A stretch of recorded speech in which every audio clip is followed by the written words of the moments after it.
We're Hassani and Danielle Pettiford, and we're a real couple with real problems who almost called it quits.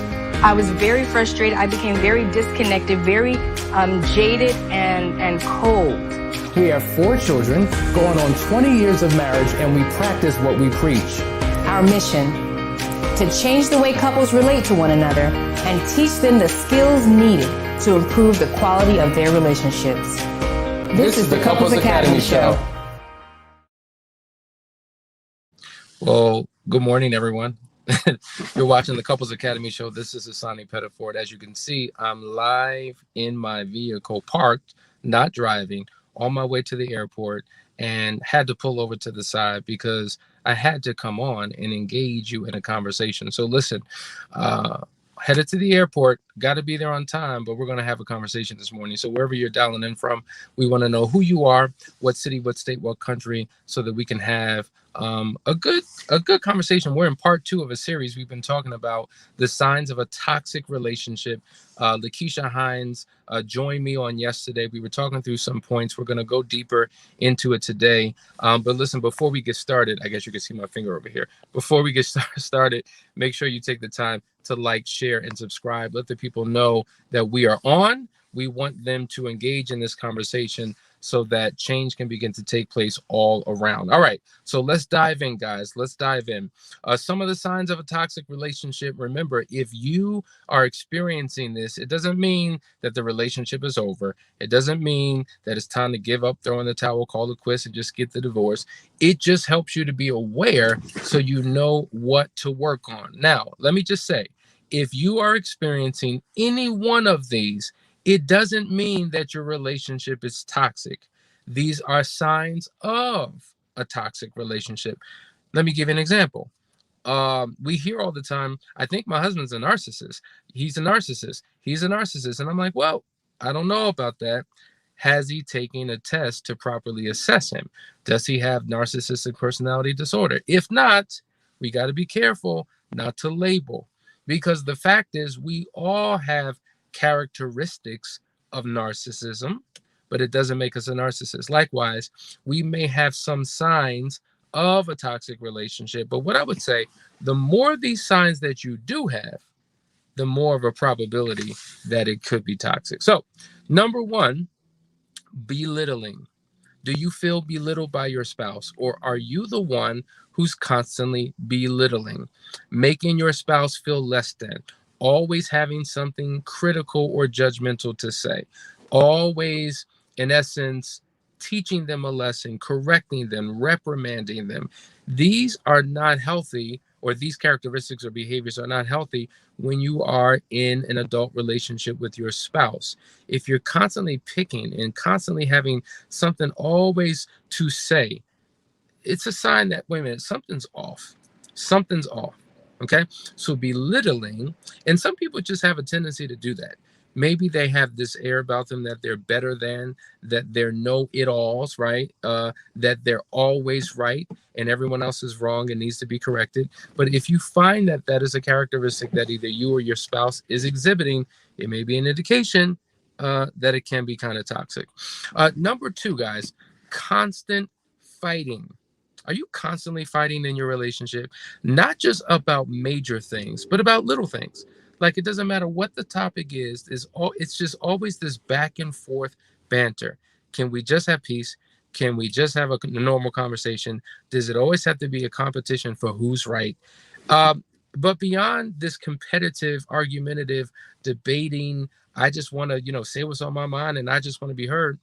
A lot of times couples, and we've talked about this before, they've gotten to a place where there's a level of contempt and disgust. There's a huge disconnect, and there's such a hypersensitivity to what one says, does, thinks, reacts, that everything is an issue. Everything is a problem. A lot of times it could be the result of unresolved issues that have never been dealt with, feeling discarded, misunderstood, displaced in the relationship, taking for granted, taken advantage of. And it creates this posture that you now have with your spouse where now everything's an issue. And when you're constantly fighting, the last thing that you want to do is be around your partner. You just want relief. You just want to be free. You just want peace. You don't want to have to deal. And this is why there's such a physical disconnect with a lot of couples when they're constantly on edge. There's always something wrong. And sometimes the fighting can be verbal, but for some, it can become physical. So now it's a safety hazard. So if you find that basic everyday things, there's just always something popping off, there's always an issue, nothing ever seems to just go right, it's a sign that you may be in a toxic relationship. I hope that this is making sense because I want you to assess yourself.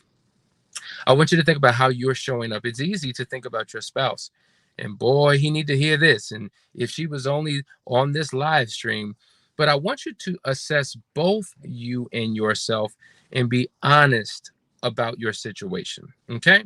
So let's go into another one. Demanding. A demanding person who always has to have things his or her way, right? They never take no for an answer. They are bullies. They bullguard. Is that the right bullguard? Bogart. They bogart their way into getting what they want. They may be controlling and manipulative.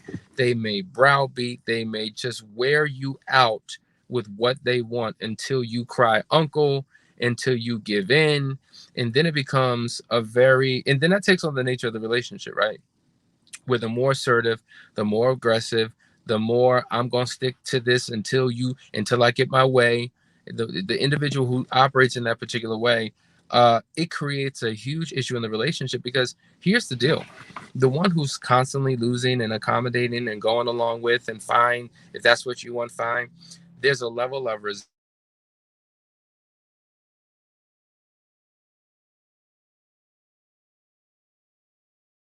relationship, and it ultimately impacts and affects how you do your life. And so these are the things that you want to be mindful of, guys, to not take on the posture of being demanding and having to have it your own way, because it simply doesn't work. There's got to be a mutual benefit in the relationship. And if you don't have mutuality in the relationship, then there's inequality in that relationship. So this is what the work days are for, to engage in these conversations, to get on the same page.